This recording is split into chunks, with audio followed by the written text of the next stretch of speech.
Where it all started. It didn't quite look like this back in the day. My mother lived upstairs. The downstairs was like a band room flop house. After a gig, the band would crash here, and we'd wake up and there'd be about 20 people on the floor sleeping. We don't know how they got there.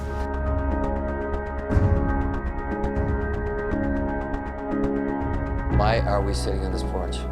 More Than Words was one of many songs that we were writing. In this house. This is where we started. This is where we were writing frenzy. We were writing what? I mean, a couple songs a day, 3, 4, 5 a week.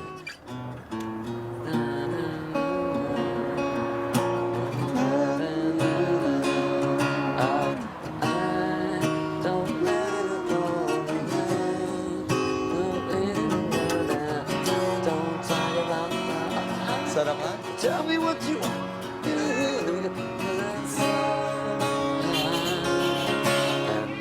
Yeah. That's Malden. It's good to be back in Malden. Now I know why we wrote a hit to get the fuck out of here. Now I feel at home.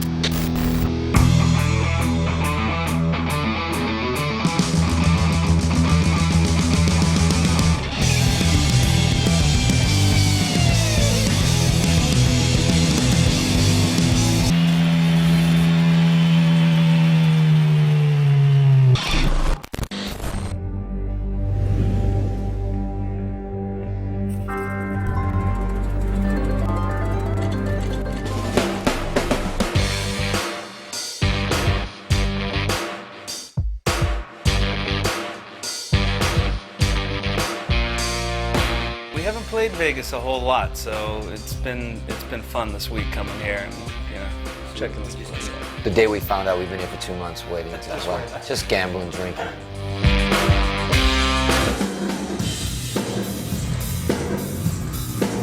We never performed the whole album on stage. For us, it's an interesting thing. We thought we would do Porn Graffiti in some places, and then other people get really upset. Wait, how can you be doing this in the UK and Europe and not doing it in America? And then you do it on the East Coast and say, why aren't you doing it in the West Coast? So we said at rehearsal today, and it's great to play the porno stuff.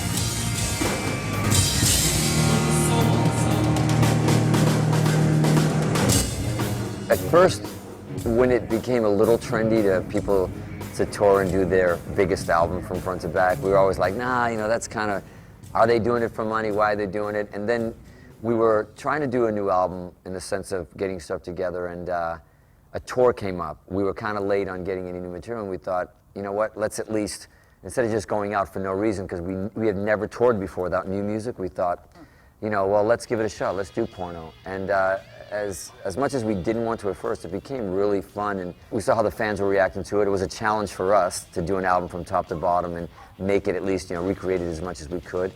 And it became a bit of a challenge. Overall, successful with the response with the fans, and it did become a celebration by default. We didn't intend it that way, but it actually took its own little.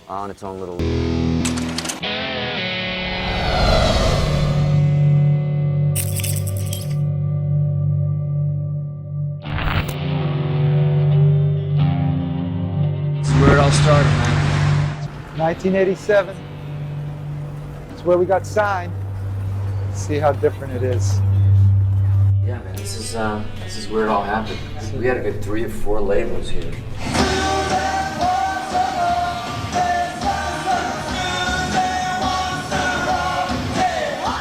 Didn't have the greatest show. It was all right. Yeah. Played an all ages afternoon show. We went back upstairs, and only one of the labels came up. This guy, very Hollywood tones, came up and says, "I'm from A&M, and we want to make records with you guys." We were like, I remember I was changing. He said it to you guys, I was like, "Who is this loser?" Get him out of the dressing room. He's like, "No, you guys don't understand. I was set to come out and sign you." Right.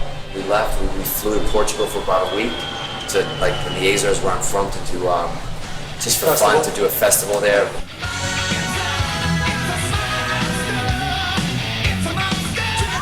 We were getting calls from here from our manager and from that were 4 labels were bidding for us.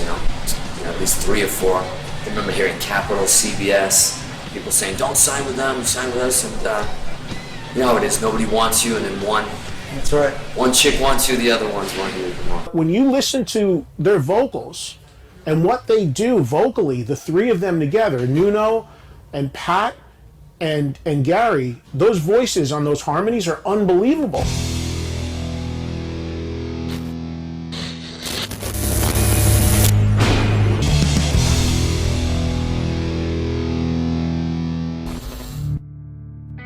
I get a call with Gary on the phone. He's like, "Listen, man, I know this may sound strange. I'm not creeping on you or fucking stalking you, whatever, but Never heard of what? he never heard me." He goes, I got a feeling. He goes, "I just got a feeling, man. I'm gonna find my guitar players. I want you to join the band." I'm like, "You out of your mind?" I said, "You have never even fucking heard me pick up a guitar." He goes, "I don't care." He goes, "I just know." He goes, "I just know." He goes, "Yeah, I want you to I don't join." know lots of things, but that I knew. And I said, "Hey, at least come and see the band." So he came to Celebrations, that place where we first met. Right. We had a gig. He came down, saw the band, saw I me like after the the band. show. He liked the band. He goes, "Hey, I get it. The band's great. He kind of goes, I wish I never saw you, but and he left. 30 seconds, a minute, 2 minutes later, I go, I'm trying to take my shirt off, and I just stopped and I looked at my band and I said, "Guys, I'm leaving. I quit." I didn't even know the words even came out of my mouth. It was like I was watching myself talk. And I just went like, I quit, and they're like, "What?" And we got into big argument. "What do you mean you quit? What the fuck?" We argued for a second. I go, I don't know. I gotta go. Quit. Got my shit together, get a guitar. I remember walking out with my guitar. My friend Jeff, who I was more worried about than anything. They were all my friends, of course, but he goes, "Hey man, I know something's up. You wouldn't do that if it was like it was." I go, "Jeff, I don't even know what I'm doing right now. It's like instinct. Shit just takes over. It's like some weird destiny type shit." But I wasn't even sure why I was quitting, but I left the door. In Celebrations, when you leave, you walk through the club. I remember the music like pounding. You're like, "What the fuck am I doing?" We get to the exit. There's this massive stairwell. I thought Gary was long gone. I'm at the bottom of the stairwell. Gary's at the top. It was like the Mean Joe Green, Pepsi kid in the thing. And I looked up. I go, "Hey, what time's rehearsal tomorrow?" It was crazy. He looked at me like, "What?" One minute I said, "No, I'm not doing it." Then I quit my band, all within like a day or 2 of all this shit. And then a few days later, he told me like he was letting his 2 guitar players go. Still hadn't rehearsed with them, and it was insanity. And then that was it. That's how it started. Went down rehearsal, and we never looked back. We got together. We wrote like 5-6 songs in a week. It was ridiculous. The chemistry was just ridiculous. Gary Sharon, his vocal style and his voice stands out from other singers. Not only did he have a cool live show where he did stuff that other people didn't do, but his voice stood out very well. And I think it worked extremely well for Extreme. Gary, as a frontman and as a singer, vocally, he hasn't lost a step. And this is a guy that's been at it now probably 30 years. I had a little garage band going on. We were awful. We were playing cover songs, but we loved it and passionate and loved doing it. And Gary Sharon walked in the garage one day. He just was living, really nearby where I was living in Malden, Massachusetts. Someone introduced him in and said, he was a singer and wanted to be a singer, and that's something we didn't have. It was a rare find back then as a kid to find someone who had the balls enough to step up and sing. It all started that day. And it would be many years before we actually, between finding different musicians that worked, that didn't work, and we slowly sort of pulled that together over years, and through 3 different bands until we finally formed Extreme. This is Gary Sharon, the man, the myth, the legend. Gary Sharon, as a singer, is he's a guy that I would say is he's like an athlete. You know, he really takes care of the whole picture there. So he has a great range, and he really puts a lot of effort and energy into what he's doing. So he delivers it, and it's you take what he's giving you, and it seems like a real honest thing that he's offering you. So I think that's how his music and his style comes across. When I moved to Hollywood in 1986, my first act boost my career was I found the number of Extreme's manager back in Boston. They were still an unsigned band, I believe. Found the number of the Extreme's manager in Boston and told him that I would like Gary Sharon to audition for my new band. There was no band. It was just me in an apartment living on Normandy. And I was just like, I'm going to build a band around this guy who was my, one of my favorite frontmen. So it was pretty funny. The manager declined my request for an audition. I had seen Chris Squire's bass on MTV, and I thought, wow, that's a really unusual bass. And a friend of mine in high school said, you know, that guy in Winchester builds that in custom guitar shops. I used to go to his shop every day after school and just hang out and be a fly on the wall. And to the point I was probably just annoying them. But then I begged them for a job, and they said, okay, yeah, you know, come after school. I started learning how to paint guitars, and you know, we were making custom guitars, and musicians would travel from all over the place to bring their guitars to him. He's one of the best luthiers in Boston, probably in the world. There was this guy, Nuno, that came in one day, and you know, of course we were young, I was just a teenager, and I remember like just having a feeling about him, talking to him and go, wow, this kid's like really, you know, I didn't even hear him play, but somehow I knew he was going to be incredible. And I remember going to a nightclub, you know, our band was playing like on a weekend, and I hear this like amazing guitar, like they were playing like local bands over the PA. I'm like, oh my God, who is this band? How come I've never heard this? And someone told me, well, that's Sinful. That's Nuno's band. I'm like, oh my God, this guy is like just off the charts, you know?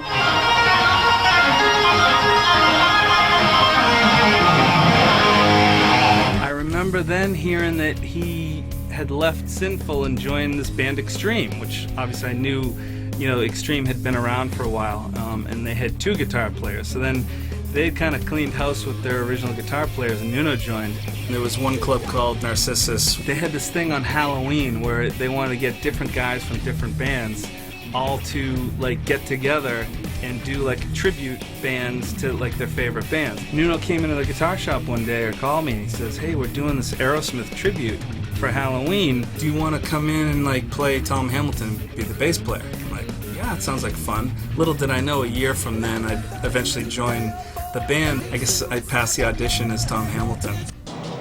Where's the badge at? What's the problem? Why's everybody fucking there? Where's the badge? I don't know where the fuck he is. Stay there, stay there, stay there.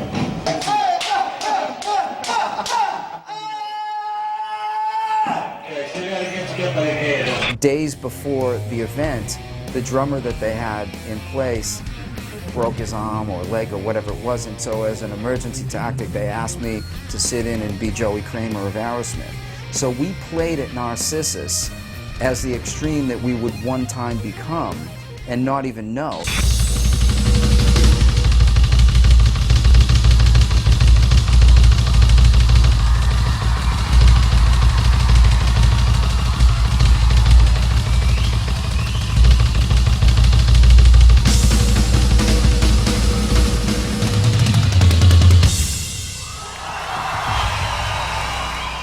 We were recording our 4th album.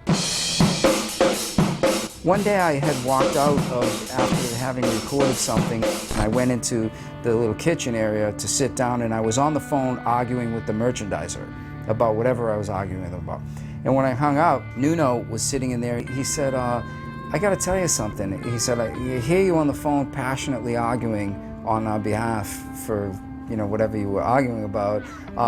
He said, but I'm not feeling that in the recording studio. He said, look, don't get me wrong. You're nailing the tracks. You're coming in and playing exactly, you know, what I would hope to hear. He said, but I think you lost a little bit of like the passion for it. but you seem to have all the passion in the world in here on this, like even more so. And that really hit me hard. I went home that night to where we were staying in Florida and thinking, he's right. He's right. I'm way more excited about that. This guy right here is the king of business. He should be on Wall Street. I approached Gary first, I think, to talk to him about, listen, I'm really considering leaving the band, and how would everybody feel about that? Because we were still brothers, even though we fought and all. There was no fight. I would finish the album and stay in the band for as long as it took to get comfortable with the right guy. You know, it was really him and Gary's baby at the time before Nuno and I even joined. And we had a great run with Paul. There came a time towards the end of the run where his interest seemed to be more in managing bands and less in really focusing on his craft of drumming. I equate everything to food, you know? You could love In-N-Out, and it could be your favorite thing. If you have it every fucking day, you know, 3 times a day, you're gonna be throwing that shit up and you don't want anything to do with it. It's like that with anything you do. As great as it is, you're gonna burn out eventually if you don't mix it up, you don't have balance. It's all about balance. Something we didn't know about when we were in our late teens, early 20s, you know, we just wanted to go. We just wanted to go and go and go. Paul was moving in a more managerial passion. His idea was I want to take that and start managing other artists while we were recording Waiting for the Punchline. So I think that it caused some internal problems in the band. You know, the band was like, okay, we think you should pursue that, but it's in some ways not fair to the band. We really need someone who's 100%. I remember driving away from the apartment building when it was all said and done, headed for the airport, and it was it was a life-changing moment, like, I'm actually doing this. The door opened for Mike Mangini. We were rehearsing in Cambridge and there's these rooms that had paper-thin walls. He was in a few bands in a different room, and Nuno would have his ear to the wall. We're pretty much blown away by his ability. When we met him, his personality was bigger than life. He was, one of the funniest guys, still a very dear friend of mine. He fit right in, East Coast guy, grew up in the same bands, very passionate about his instrument. Mike did a couple of songs on the Waiting for the Punchline album. He kind of finished recording the album with us. We ended up going on tour with Aerosmith in Europe and had a lot of fun with Michael. He's definitely the life of the party as well, so we had a lot of fun in those days. He joined us at our misery. He was so excited. He wanted to be in the band for years, and then he joins and he shows up when me and Gary aren't even looking at each other on stage and wouldn't even we're ready to take my guitar off and bash his head in. He wanted to take the mic and bash my head in, but he unfortunately experienced the wrath of the breakup,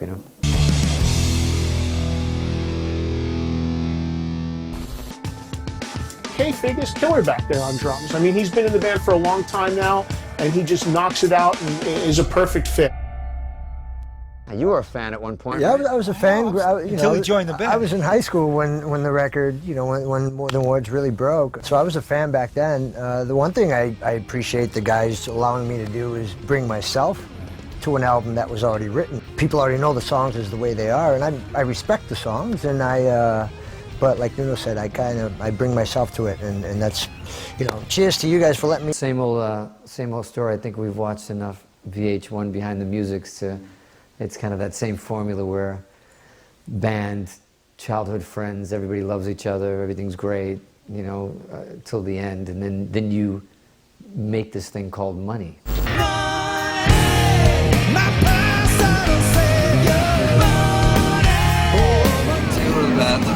I bet you fucking Sting would be in a fucking band.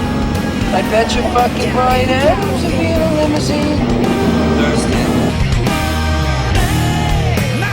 It's tough enough being married to one person, being married to 4, and being together 24/7. That's a whole other ballgame. I think Nuno would agree. We were always trying to write the next song, got lost in what we were going to do next, and not enjoy the moment. I think it's safe to say, I think Pat and Paul enjoyed the moment a little bit more than me. It seemed a little bit of a shock because it seemed like we had such unfinished business at the time. It was a little difficult because I wanted to keep the band together. We all did. I remember saying to him, let's just do, Kiss solo records. Instead of us taking a little hiatus, we just broke up. And it was kind of like, you know what, I don't want to do this anymore. I think the band was starting to feel like this was Groundhog Day, and we needed to at least to take a little break. I don't think we had the right, leadership, I think, in management to say, listen, you guys have done really well, you've sold millions, you've toured for 2.5 years straight, take a break. Like, go enjoy it, go to the beach, go see your families, go hang out. I think everybody was like, no, let's keep these guys out there, let's keep them working, let's keep making money. And because we were willing to do it and excited to do it and loved what we did, we didn't know any better. You get to a point where you just stop and you just snap and you break. Before I had a chance to mourn the extreme breakup, got a call from the Van Halen, from Eddie actually. That was a whole whirlwind. 3 years in Van Halen, got to make a record with the guys and toured the world on a level that was bigger than Extreme, obviously, because the band was huge. And it was great. It was actually a relief for me because I'm the one that left. I'm the one that broke up Extreme, so to speak. Right after the band split up, there was kind of a period of almost like a period of mourning. It was almost like, wow, some big chunk of my life or something that was really important to me just died.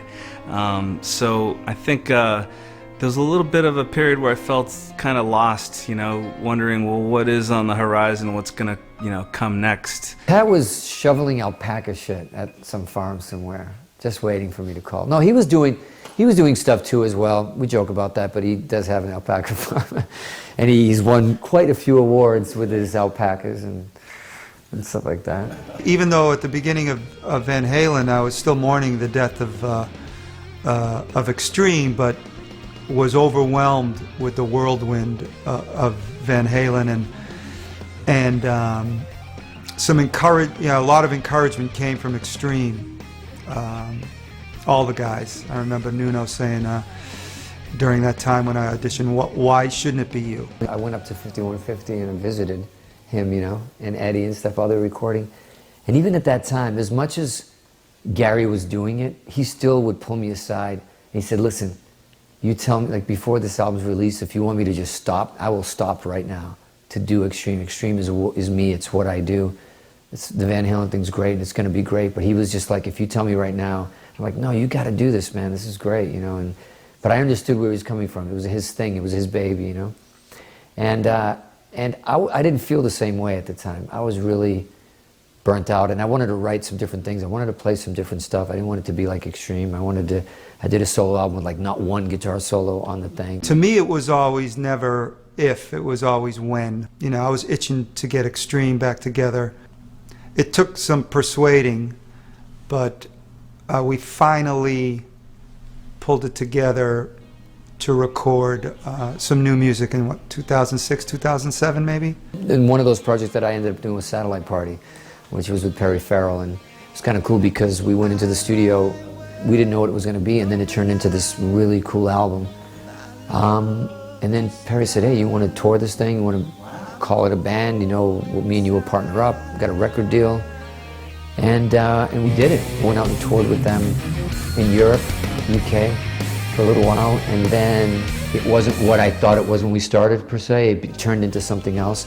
I still was proud of the album that we did. And I had no intention of doing Extreme at that point, whatever, but I remember when we were in the UK and Europe, I was running into pockets of Extreme fans that were showing up at these shows and almost reminding me what we were, because I forgot. I got a call from Rob, who's our manager now, said, look, they want to do more of a reunion. And again, we had some personal issues between us, what band doesn't. So I said, look, I definitely would be willing to, make amends with these guys and let's get in a room and jam and see how it goes. Me not enjoying Satellite Party at the time and what was happening, it really just, I remember I quit the tour I was supposed to come to the U.S. and I just stopped and I went to the south of France. A friend had a house down there. We went and stayed and just kind of like get some clarity and family, and we just camped out for a minute, and I think I had gone to bed already, and I got up at like 3 or 4 in the morning, and it was almost like, it was just, something was pulling me, you know, to wake up, and I went down and I just called Gary, and I'm like, you know, and I think he was surprised hearing from me, and he just called me and said, listen, what time's rehearsal next week, you know?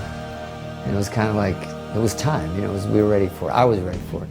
You know, in that time, though, the internet became obviously something that is a household name. And so we kind of had at least an inkling that, yeah, our fans were still alive and well out there and were waiting for the band, or any kind of glimmer of hope that the band may do something together again. You don't know when you come back. It's like a relationship that you leave. You don't just show up and say, I'm back, and then they give you hugs and kisses. They might want to hug you, but they slap you first, you know? And we were really surprised, and we were excited when we got to Europe and, you know, selling out the shows, and fans were still interested. And it was the first time I really got on stage and actually enjoyed it, because when you were doing it back then, you were really young, and you were kind of like on a machine making money and doing all that, where now you're touring because you wanted to. Obviously, there's a past with the band that I'm not a part of, and I can't change that. We can't change that. You know, there's a lot of pressure. I was a fan of the band. I always have to go up there and do my thing and do it well. And, you know, they've always held, you know, like they said, held their standards really high, so I got to go and keep those standards high, if not raise it a little higher. I think he's a wonderful player, and I think he's right for the band. Paul Geary was more of a pocket groove player, which that's kind of more of my kind of style of playing, you know, Bonham kind of style of playing. I think the cool thing was actually when, you know, Gary and Pat came out and we were doing some pre-production. You know, it was still all very new. I was, you know, probably same thing for Gary and Pat, kind of feeling each other out, seeing. At that point I was working with Nuno for about 4 years now. It was a little, you know, nerve-wracking, but you know, you believe in what you do, you go in and do it. I was aware of what Extreme was about, of course, being a music geek, and their first record had stuff like Kid Ego and Play With Me and all these ripping songs. A lot of the attention on Extreme goes to Nuno Bettencourt, deservedly so. He's a brilliant guitar player, brilliant musician, great singer, the total package Nuno is. One of the principal differences between Extreme and the hair metal scene that they were sometimes bundled into was a degree of both what they could do as musicians technically and what they tried to do as musicians. Like Extreme was, on record, was kind of a combination of Aerosmith and Queen. Extreme certainly set themselves apart in that regard. Extreme, I think, will be the first to tell you that a lot of what they do is very much shaped by Queen. And I think that you hear a lot of that in what they do, but they do it so well. At the beginning, I felt that they were very close to Queen. And when I met them, they sort of confirmed that. I think we share some common roots. In addition to that, I was dazzled by their musicianship and their originality. And again, they're sort of led by the same, and it's us, this is us, with no compromise. So we felt very close to Extreme from the off. I've fallen in love. I've fallen in love for the first time. This time I know it's for real. I always know, yeah. God knows.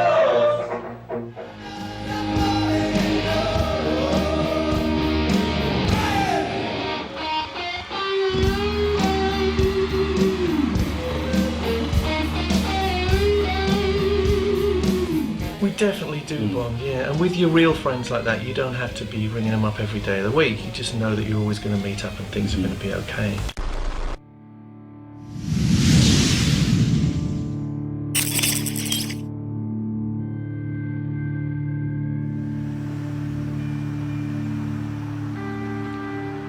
We made a deal there to record endlessly. Like what we would do is they would do paying artists during the day, and at night we would record all night for free.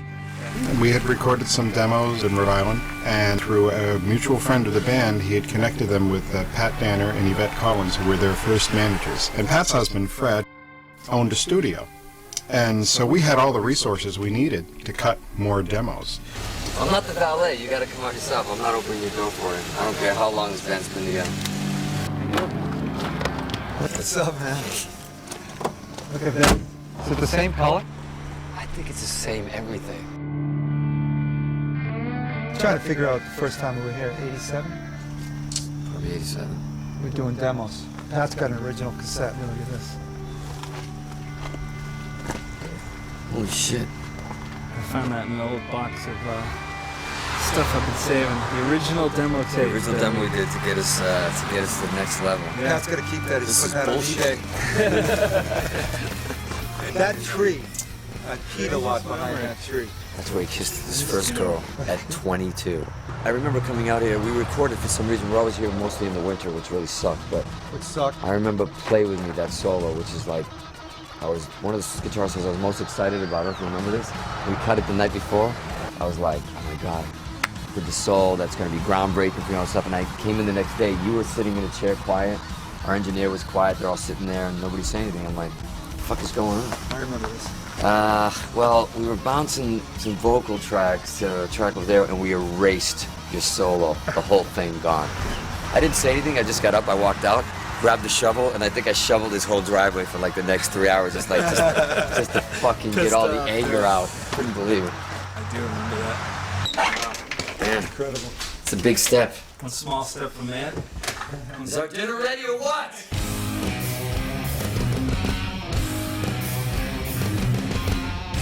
Wait, there didn't used to be an island there. It used to be just a tail. Yeah. How's it going? Wow.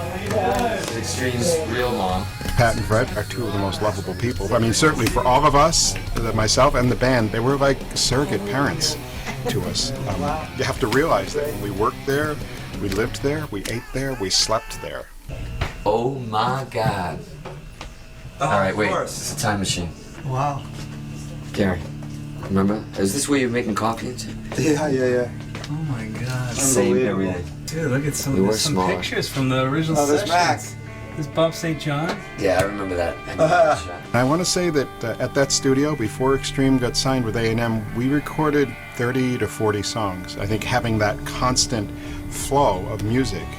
Every time the label said we wanted to hear more, the band always had more. You got to get a shot of this. That's incredible. I remember that day. Dude, look at it. Is that me? Yeah. Playing my bass. Oh, I remember that shot. I actually remember that day. Dude, that's your handwriting too. Yeah. This is unbelievable. Drums were set up here, weren't they? Yeah, they were on the corner. I remember crazy. that. They were on the corner. This is pretty historic. Wow.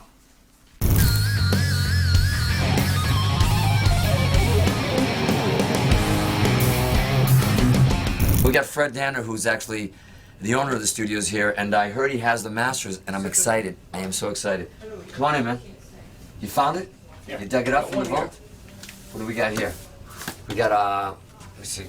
Great. So we got, like, Get the Funk Out, we got Decadence, we got More Than Words, we got these masters here. So, can we play them? Problem.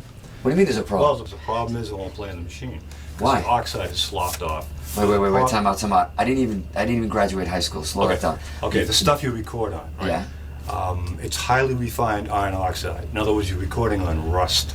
Okay, that's what you're recording on. And as a binder that keeps it onto the polyester tape. Right. That comes apart because it absorbs moisture. It comes off as sludge. Off the tape Off goes the onto tape. this, or you're killing the tape. You're killing the tape. So how do we listen to these then? You have to bake them. Excuse me? Bake them. We have to bake the tape. Bake the tape to get rid of the moisture. How do you bake the tape? You gotta bake the tape for around 8 hours. Are you punking me? No, I'm not kidding. Come on, I'll show you. What the hell's going on? Now don't get nervous. I'm gonna take the tape out of the box. Okay. You're gonna take the master, our master, and Your you're gonna put it master. in an oven. I'm gonna put it in an oven. I don't know if this is a good idea. So, tape, oven, in. Now, every hour, take the tape, turn it over. What? We gotta flip it? Yep, gotta flip it. So, all right, we'll come back, right? We'll see what happens. I don't know about you, but I'm impatient. I don't wanna. We need to hear some music. We need to hear these masters. So I'm gonna take a sneak peek in here and see if this tape is baked. Sounds like success to me. Let's take out this reel of cake. It's a reel. I meant to tell you about that. Sorry. Tape was done about half an hour ago. I figured, hey, the oven's hot. Do not do that to me. Sorry. I literally thought we melted our master. What is the matter with you? All right, let's good. Well, at least we get some cake to eat while we listen to some tunes. Let's go. Let's do it. All right. I wouldn't beat on it too much, but hopefully the right way. Let's see if it plays. May I hit play? Wow. Holy shit. Hold up,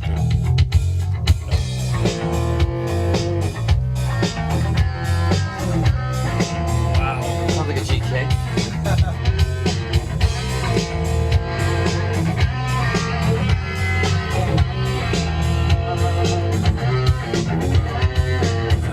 This is BG vocals like 17 through 22.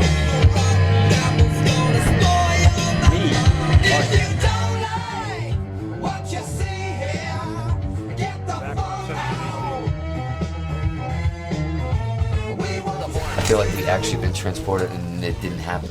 You know what I mean? I'm telling you. It's like we're in an episode of It's a Wonderful Life, the extreme years. It's like it's like listening to that here, those sounds through that board. It starts coming back. It's like the smells of it, you know, like. I feel like Marty Okay. McFly going back. You mean Calvin? My DeLorean's parked outside. No, true though. Like sitting here, turning around and seeing everybody sitting here, listening to those versions, Yeah. it's completely transporting. God, I hope there's a hit in there somewhere. It sounds like a hungry band, though. Yeah, it does. Young and hungry. Like literally hungry, like Yeah, we were hungry. starving. We couldn't afford. We could afford a couple of burgers and fries, but No no drink. drink. No drink. Couldn't afford the drink. That was a fact. No drink. Go drink water. Pat's That's the only one cars. that had a car Time, yeah. We'd hit, and a PA system. we'd hit McDonald's. That's the only reason I was in the band. They're like, he's got a car and a PA. He's He had in. a car and a PA. You can drive us to the studio? Okay, you're. No record label is going to let a band who are unproven as producers themselves, or myself, who's total unknown, produce an album. So the band was searching for somebody who would act as a figurehead. It had come to the attention of Wagner. Certainly, I was a fan of everything that Michael had done, the Dokken records, the Skid Row records. Those are great records. And Nuno was too. I mean, when we were getting guitar sounds back when we were in Sinful and when we were in Extreme, we definitely referenced Dokken to get guitar sound. When I hear the song, Is the epitome of what a solo should be on a record. Of course it's preconceived, it's built, it's constructed, but within that is this incredible kind of spontaneity that's there. It sounds like it's coming straight out of inside him, and it is. Those things don't happen very often. That's an amazing solo. I mean, that ranks to me alongside, well, any great solo you want to mention. On pure technical ability alone, that's colossal. I could never do that. No way in a month of Sundays could I learn that solo. It's Nuno's own thing, and it's a stupendous thing. It's a landmark. There's a landmark in rock history, and I think should have its own little medal struck and awarded to Nuno Bettencourt and Extreme. I first heard the music of Extreme on the radio, and then I noticed the guitar playing straight away. Because the guitar playing was similar to stuff that I was doing and interested in, I wanted to reach out and get in touch with the guitar player. I found out his name was Nuno Bettencourt. Somehow got an address for him, and I actually wrote him a letter. And then we ended up communicating from then and became friends and worked on some songs. The first time I saw Extreme, it was a devastating experience because Nuno at the time was maybe 16, 17 years old. I would rank him among the best guitarists I ever saw when he was a teenager. I don't know if he was still in high school at the time or whatever, but he had the chops, he had both the technique and a flair and a feel at that young age that was mind-boggling. We got to stand right in front of him. I started playing guitar late. I started playing when I was 17 years old. So when I started seeing Extreme, I was maybe 18, 19, was only 2 or 3 years into my guitar playing. So one of my influences that really encouraged me to practice more and more was admirer of the way he plays. To me, Nuno ought to be up there in the sort of gallery of the best, most original, most inspiring. Nuno took virtuoso guitar playing and made it really mainstream. There was a couple of guys that did it, but he's definitely there. He's one of the guys that made all that virtuoso playing cool and fun. I think that Nuno's guitar playing is really unique. He was able to take arpeggios and sort of just rhythmic devices and put them into his playing that were really kind of funky, and they had a feel to them. It wasn't so much just about a speedy lick. It had a rhythm to it that was something that set his playing apart from other players. Women allowed.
Is that the double platinum? That's just the platinum of Porn Graffiti. Oh, it's platinum. Yeah. That's right. I'm thinking of the last song that we recorded. Oh, Wholehearted? Yeah, it was Wholehearted. Because didn't Nuno get? Yeah, he got like a new 12-string guitar. In fact, didn't he like write it in the bathroom here or something? The story, he was like inspired and trying to like. Yeah.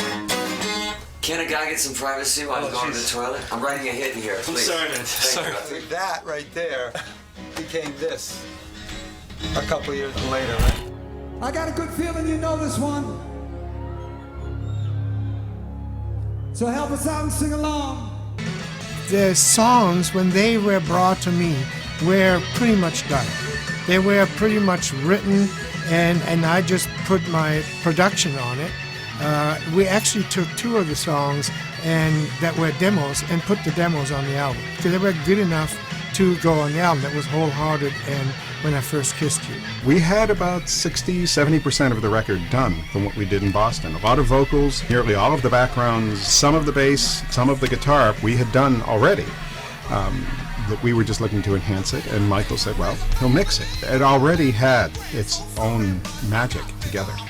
And definitely Michael's sonic stamp is all over it in the mixes. Bob was there from the beginning. I consider him, he was the 5th member of Extreme. Some of the first songs that we actually shopped out to record companies, Bob was involved from the beginning. You know, this business is it can be rather strange and difficult at times, but Michael was always a great guy to me. He was actually one of the first producers to make sure I got paid what I was supposed to get paid. He was the king of that generation. He was in and out of the studio with every new album that was coming out.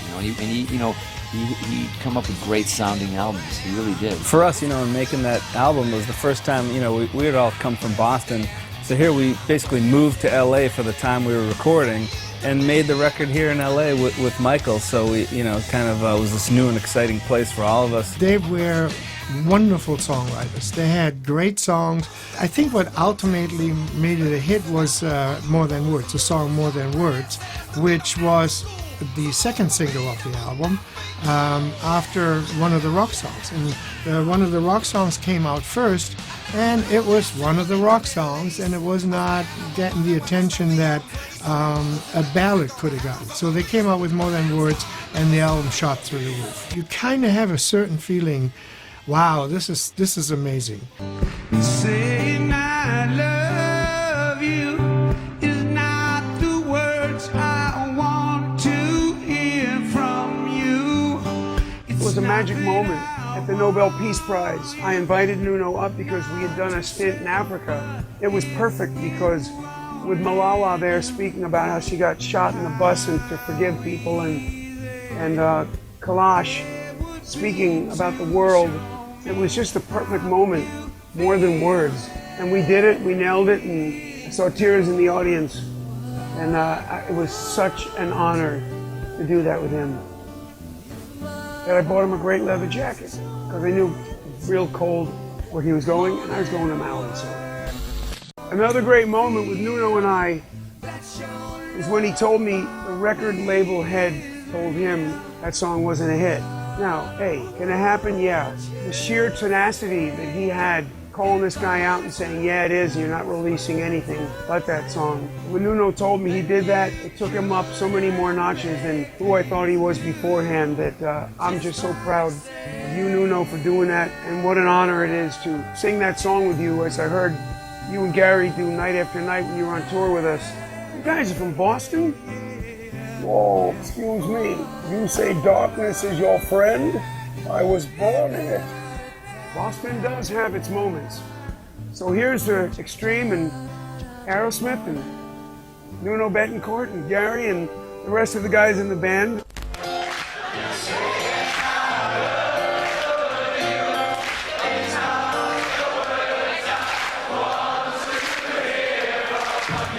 We had been working for a while, building the band on a national and even international level, but we were still sort of marginalized. We had not even gotten to the point of having a gold record. We were still doing our thing.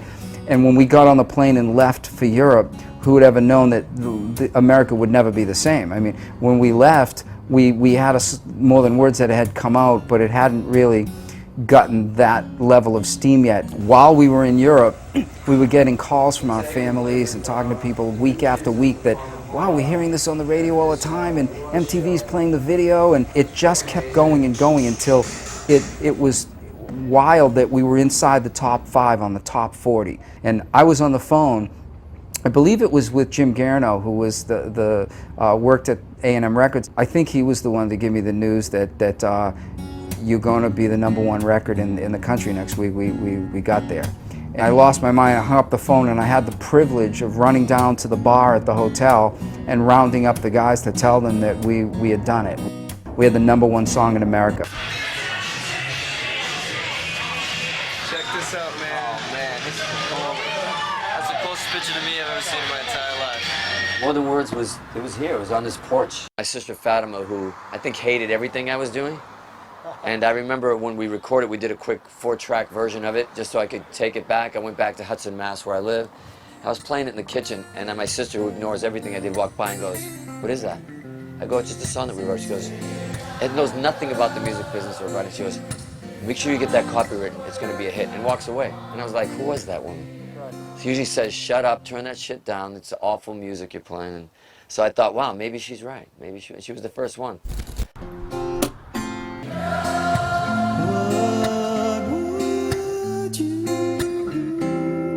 If my heart was torn in two, more than words to show you feel that your love for me is real, what would you say if I took those words away? Then you couldn't make things new. Let me hear you. Just by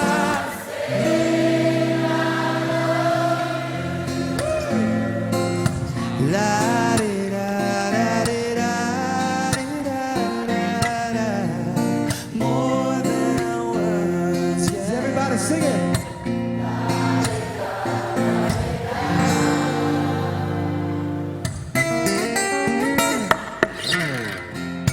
Now that I try to talk to you and make you understand, all you have to do is close your eyes and just reach out your hands and touch me, hold me close.